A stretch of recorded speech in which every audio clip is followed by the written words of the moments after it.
দিহিং পাটকাই ৰাষ্ট্ৰীয় উদ্যানৰ এটা বিশেষ জলপ্ৰপাত জীৱ-জন্তুৰে ভৰপূৰ উদ্যানখনৰ ভিতৰ ভাগত আছে এই জলপ্ৰপাতটো বাহব বন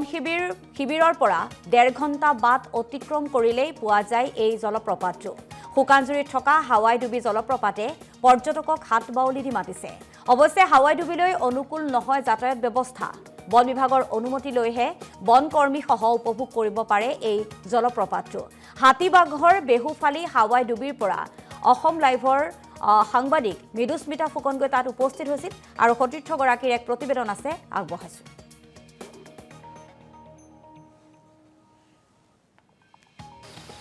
নমস্কাৰ মই মৃদুস্মিতা ফুকনে এনবি নিউজৰ দৰ্শকলৈ লৈ আহিছো আজি এক বিশেষ প্ৰতিবেদন আৰু এই বিশেষ প্ৰতিবেদনত আছে দিহিং পাটকাই ৰাষ্ট্ৰীয় উদ্যানৰ ভিতৰত থকা সুন্দৰ জলপ্ৰপাতটি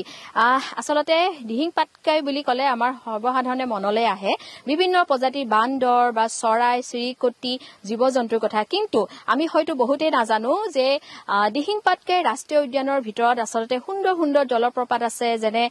হাৱাইডুবি বা আকাশী গংগা হয়তো নামটো বহুতেই শুনিছে কিন্তু আজি আমি আকাশী গংগালৈ নাযাওঁ আজি আমি যাম হাৱাইডুবি নামৰ যি জলপ্ৰপাত আছে সেই জলপ্ৰপাতলৈ আসলতে আমি যাম কিন্তু তাৰ আগতে মই এটা কথা কওঁ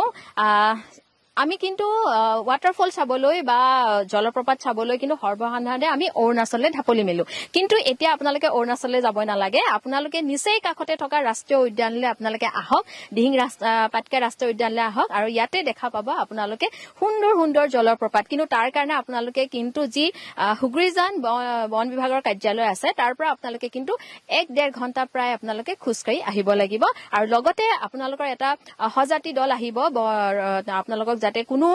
জন্তুৱে যাতে আপোনালোকক এটেক কৰিব নোৱাৰে বা আক্ৰমণ কৰিব নোৱাৰে তাৰ কাৰণে কিন্তু আপোনালোকৰ এটা সজাতি দল আহিব আৰু মোৰ সৈতে আছে বন বিভাগৰ কিছু লোক আমি তেওঁলোকৰ পৰা জানিব খুজিম দাদা প্ৰথমে আপোনাক এনবি নিউজলৈ স্বাগতম জনাইছো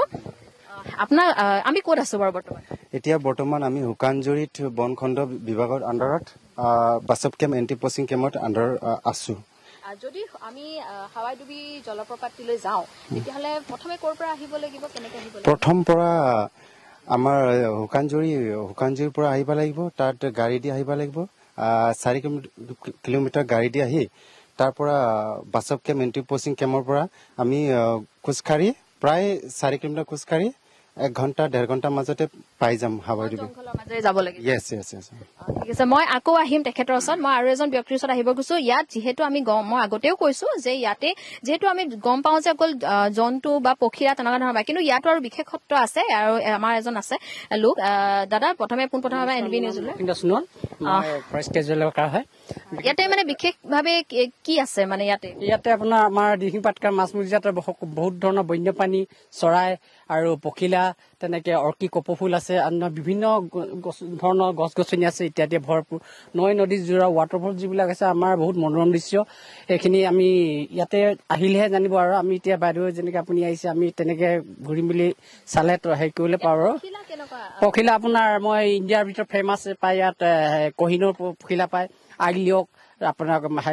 আগলিয়ক পায় তেনেকুৱা কালাৰ চাৰ্জেন কম কিমান প্ৰজাতিৰ 4 প্লাছ কৈছে 400 ওপৰ ক্লাছ অৰ্কিড হৈছে কপৌফুল হৈছে 1011 স্পিচিছ ইয়াত পায় তাৰমানে ধন্যবাদ আকৌ আহিম আপোনাৰ ওচৰত আমাৰ আচলতে আমি এতিয়া আৰম্ভণি কৰিব লৈছো যিহেতু আমি আৰু 1.5 ঘণ্টা বাট অতিক্ৰম কৰি এটি সজাতি দলৰ সৈতে এই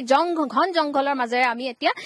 সেই যি সুন্দৰ জলপ্ৰপাতটি আছে হাৱাইডুবি নামৰ যি জলপ্ৰপাত আছে আমি তালৈ এতিয়া আগমন কৰিম হাৱাইডুবি নামৰ যি সুন্দৰ জলপ্ৰপাতটি চাবলৈ আমি যি খুজকাঢ়ি আমি ঘন জংঘলৰ মাজেৰে আহিছো বৰ্তমান আমি প্ৰায় 2 কিলোমিটাৰ বাট অতিক্ৰম কৰি খুজেৰে আমি ঘন জংঘলৰ মাজেৰে আমি আহি আছো আমি অকমান কথা পাতিম দাদা আমাৰ অকমান এফালে আহিব যিহেতু আমাৰ লক্ষ্যস্থান আছিলে হাৱাইডুবি আমাৰ জলপ্ৰপাতটি আমাৰ চোৱাৰ এতিয়া বৰ্তমান প্ৰায় আমি 2 কিলোমিটাৰ আমি খুজকাঢ়ি আহিছো আৰু কিমান কিলোমিটাৰ যাব লাগিব আৰু 2 কিলোমিটাৰ এপ্ৰক্সিমেটলি 2 কিলোমিটাৰ যাব লাগিব আৰু পিছতে আমি সেই জলপ্ৰপাতটি পাম নিশ্চয় হয় মই মোৰ সহযোগী মই সমগ্ৰ দৃশ্যটো অকণমান দেখুৱাবলৈ অনুৰোধ জনাইছো যে আপোনালোকে দেখা পাব যে যদি আপোনালোকে কোনোবাই আহে আমাৰ এই নিউজ বাতৰি সম্প্ৰচাৰ হোৱাৰ পিছতেই যদি কোনো লোকে ইচ্ছা কৰে যে সেই আকাশী গংগা জলপ্ৰপাত বা ধৰি লওক হাৱাই ডুবি নামৰ যি জলপ্ৰপাতটি যদি আপোনালোকে আহে তেতিয়ালৈকে এই ঘন জংঘলৰ মাজেৰে আহিব লাগিব আৰু খুব ৰিস্কি আছে যদিও বন বিভাগে খুব সুন্দৰকৈ তেওঁলোকে তেওঁলোক আপোনালোকক লৈ আহিব আপোনালোকক ধুনীয়াকৈ যিখিনি সুৰক্ষা দিব লাগে তেওঁলোকে সুন্দৰকৈ তেওঁলোকে আমাক সুৰক্ষা দিছে আমাৰ লগত কমেও 10-15জন বন বিভাগৰ কৰ্মচাৰী আহিছে মহিলা কৰ্মচাৰীও আছে তেওঁলোকৰ হয়তো আমি পিছত আমি কথা পাতিম কিন্তু আমি দেখাইছো পুনৰবাৰ যে চাওক যে বহুত ঘন জংঘল যিকোনো সময়ত যিকোনো বন্য জন্তু প্ৰাণী আহি আপোনালোকক আক্ৰমণ কৰাৰো ধন্যবাদ জনাইছো মৃদুস্মিতা ফুকন।